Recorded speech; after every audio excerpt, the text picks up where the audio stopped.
dikirim ke satu tempat. Kita harus dibawa ke satu tempat, jangan dibayangkan orang lain. Anda yang dibawa, Anda yang dimandikan oleh orang-orang, Anda yang dikafani oleh orang-orang, dan saat itu pun Anda diangkat di atas kepala orang-orang. Jangan berbangga Anda tidak jadi kemanten saat itu. Anda akan dibawa ke alam barzah, Anda akan dikirim ke kubur. Sadarlah saat itu Anda di atas kepala manusia, dan hanya Anda mendengar suara yang indah jika Anda ahli iman. Orang yang bersama kita mengucapkan kalimat indah, La ilaha illallah, La ilaha illallah, La ilaha illallah, La ilaha illallah, La ilaha illallah. Ketahuilah, jika ahli iman yang dibawa di atas kepala manusia mendengar la ilaha illallah, terhibur hatinya, dan alangkah bahagianya. Akan tetapi jika dia bukan ahli iman, dia akan menyesal, kenapa aku tidak bisa mengucapkan la ilaha illallah di hatiku. Dia akan dikirim ke alam barzah. Anda, kami akan dikirim ke kubur, dan kita pun dibawa oleh orang-orang. Sadarlah. Dan setelah kita sampai di kubur, orang-orang ternyata sudah menyiapkan kita liang lahat. Di situ telah digalikan oleh orang-orang buat kita. Dan tidak lama kemudian orang ada yang memeluk kita, ada yang merangkul kita, dan itu ternyata rangkulan untuk melepaskan kita di kubur. Kita akan dibawa, dimasukkan ke kubur dengan pelan, dan dimasukkan ke kubur dengan pelan. Mana kasur empuk yang pernah kita bangga-banggakan? Mana mobil mewah yang kita bangga-banggakan? Mana rumah megah yang kita bangga-banggakan itu? Jika ada yang berpesan kepada anak istrinya, tolong bawakan aku bantal yang empuk, tidak akan dibawakan, karena itu bukan milik Anda lagi. Anda tidak berhak lagi memiliki itu semua. Dan yang akan Anda bawa justru yang pernah Anda berikan di saat Anda hidup, bukan yang Anda simpan. Anda akan masuk liang lahat. Sadarilah ini. Anda akan masuk liang lahat, dan wajah yang di saat Anda dicaci orang marah, di saat Anda diejek orang marah karena Anda merasa dihinakan, ketahuilah wajah yang Anda sombongkan saat itu ternyata harus ditarik kainnya dan ditempelkan ke bumi,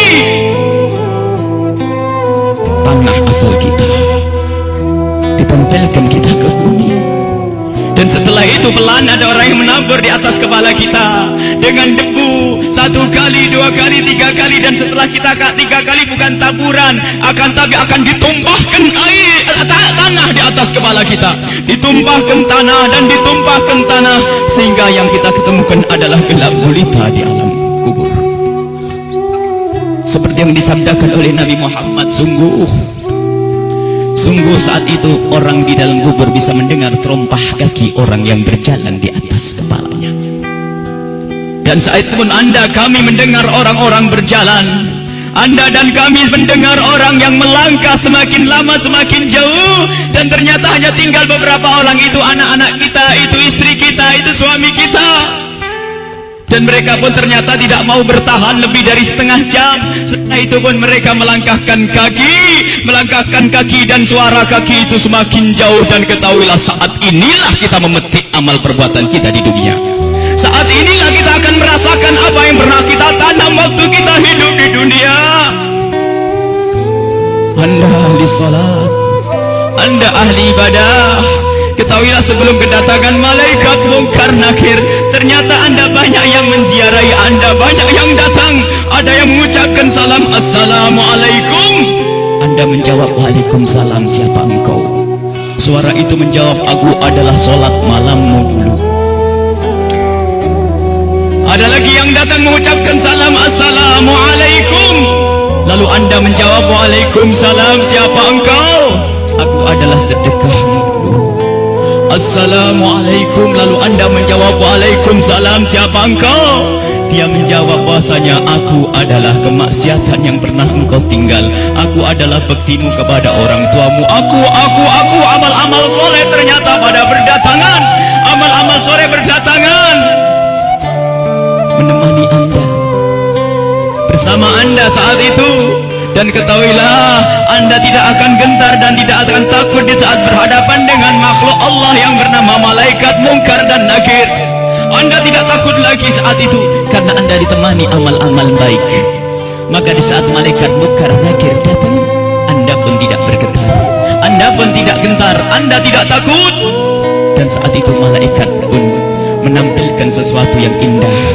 Karena apa? Melihat orang ini ditemani oleh hal-hal yang baik, sehingga ia pun mengucapkan salam dengan syahdu, mengucapkan salam dengan penuh keindahan, lalu berkata, Man Rabbuk wa man nabiyuk, dan begitu seterusnya. Anda, kami akan ditanya siapa Tuhanmu, siapa nabimu. Karena di hati Anda ada iman, hati Anda ada cinta kepada Allah dan Rasulnya, di hati Anda ada cinta kepada ulama-ulama Allah. Maka sesungguhnya saat itu lidah Anda akan mengucap begitu mudah.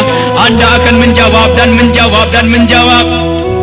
Dan setelah selesai pertanyaan ini, dan inilah akhir daripada ujian kita dari alam dunia menuju alam barzah. Di alam barzah adalah alam perpindahan dari alam dunia ke alam akhirat nanti. Maka ini adalah alam akhir ujian, dan setelah itu kalau lulus mendapatkan surga, kalau tidak lulus dia mendapatkan siksa. Setelah malaikat bertanya dan lulus, Anda ditanya, dipanggil malaikat rahmat, malaikat pemberi nikmat.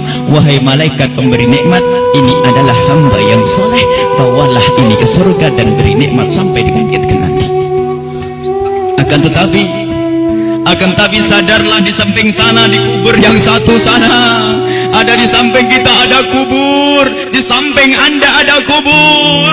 Dan di saat orang ini dikubur dan ditinggal oleh keluarganya, ternyata saat itu telah berdatangan sesuatu yang sangat mengerikan, dengan suara yang sangat menyeramkan. Seseram-seram suara di dunia tidak pernah didengar seperti saat ini. Suara yang sangat mengerikan dan menyeramkan, ketahuilah. Lalu orang ini bertanya, siapa engkau? Suaramu sungguh mengerikan. Suara itu menjawab, aku adalah zina yang pernah engkau lakukan dulu. Suara lebih seram lagi. Lalu orang ini bertanya, siapa engkau? Aku adalah tali persaudaraan yang pernah engkau putus dulu. Siapa engkau? Aku adalah salat yang pernah engkau tinggal. Siapa engkau? Aku adalah durhakaku kepada suamiku. Siapa engkau? Aku adalah tempelengan kepada istrimu. Siapa engkau? Aku adalah dusta, dan seterusnya dan seterusnya. Kalau orang ahli maksiat sungguh saat itu ditemani oleh amal-amal jeleknya, dan saat itu sudah takut dan takut dan takut sebelum kedatangan malaikat Munkar Nakir. Semoga Allah menjaga kita dari didatangi oleh amal-amal jelek. Akan tapi kita semua punya amal jelek. Ya Allah, ampuni dosa kami. Jangan sampai ini semua hadir di saat itu. Ya Allah, ya Allah. Kemudian malaikat Munkar Nakir datang. Bagaimana ya kalau ini kita? Malaikat Munkar Nakir datang dan bertanya. Rupanya orang yang sudah ketakutan ini melihat malaikat semakin takut, sehingga ditanya tidak bisa berucap sepatah kata pun, tidak bisa mengucapkan apa-apa. Dan saat itu malaikat memukul, menyiksanya. Dan ketahuilah, pukulan malaikat ini seperti yang disebutkan dalam satu hadis, jika dipukulkan ke dunia, maka dunia ini akan hancur dan isinya. Dipukulkan kepada kita kalau kita ahli maksiat, dipukulkan kepada siapapun yang ahli maksiat. Dan saat itu setelah selesai diuji dan ditanya, maka malaikat ini berkata kepada malaikat penyiksa, wahai malaikat pemberi siksa, ini hamba Allah yang bermaksiat, siksalah dia hingga nanti dibangkitkan. Ini yang harus senantiasa kita hadirkan. Kenapa Rasulullah pernah memerintahkan, akthiru min dzikri hadhimil ladzat, sering banyaklah menyebut kematian, agar kita sadar bahwasanya kita juga akan mati, lalu mempersiapkan kematian ini. Al-kayyisu man dana nafsahu lima ba'dal maut. Orang cerdas itu yang mempersiapkan untuk kehidupan setelah mati. Seorang sahabat bertanya kepada Nabi Muhammad, ya Rasulullah, ayyun nasi akyas, orang apa yang paling cerdas ya Rasulullah? Dijawab, aktaruhum lil mauti dzikra, yang paling sering menyebut kematian, yang paling sering mengingat kematian. Wa ahsanuhum lima ba'dahu istidada, yang paling banyak untuk mempersiapkan setelah kematian itu adalah orang-orang cerdas. Dan ketahuilah, siapapun yang selalu ingat kematian itu akan semakin indah tingkah lakunya.